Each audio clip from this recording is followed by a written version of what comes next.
So, ano nga ba ang masamang epekto sa atin ng sobrang paggamit ng technology? Kabilang na dito ang eye problem, memory loss, anxiety and depression, reduce quality time to others, and delay social skill.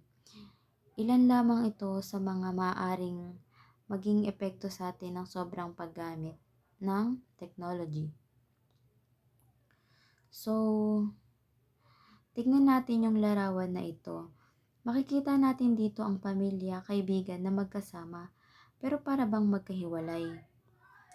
Dahil sa sobrang paggamit natin ng technology, nakakalimutan na natin ang tunay na buhay. Dahil instead na nakikipag-usap tayo sa family and friends natin and nakikipag-banding, is inuuna natin ang social media. Makikita na sa isang larawan is nakatutok lang siya sa cellphone at ang isa naman is nagsasaya sa ibang bagay. Isa sa pinakamalaking problema ng sobrang paggamit ng technology ay ang pagkawala ng kahalagahan. Sinusukat natin yung halaga natin sa dami ng likes and followers natin sa social media. Nagiging dahilan din ito ng kawalan ng kumpiyansa sa sarili at pagkalimot natin sa mga bagay na tunay na mahalaga, tulad ng masasayang sandali kasama ang mahal natin sa buhay. Habang sa isang larawan naman is makikita natin na gumagawa siya ng mga ibang bagay na mapaglilibangan bukod sa social media. Pero may pag-asa pa.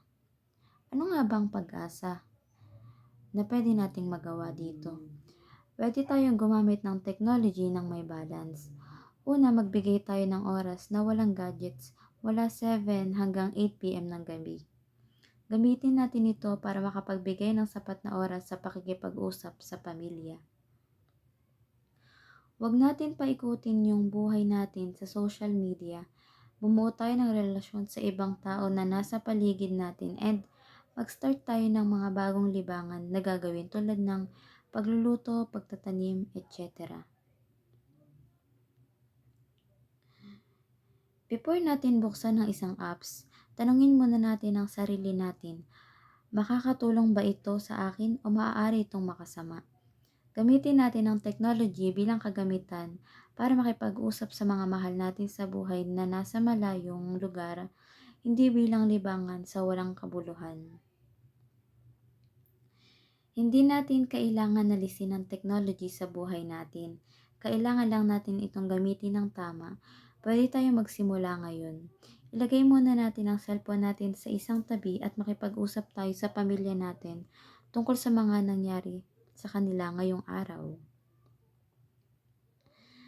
Isama natin ang technology para pahusayin ang buhay, hindi para palitan ng mga sandali na nagpapatao sa ating pagkatao. Yun lamang po and maraming salamat.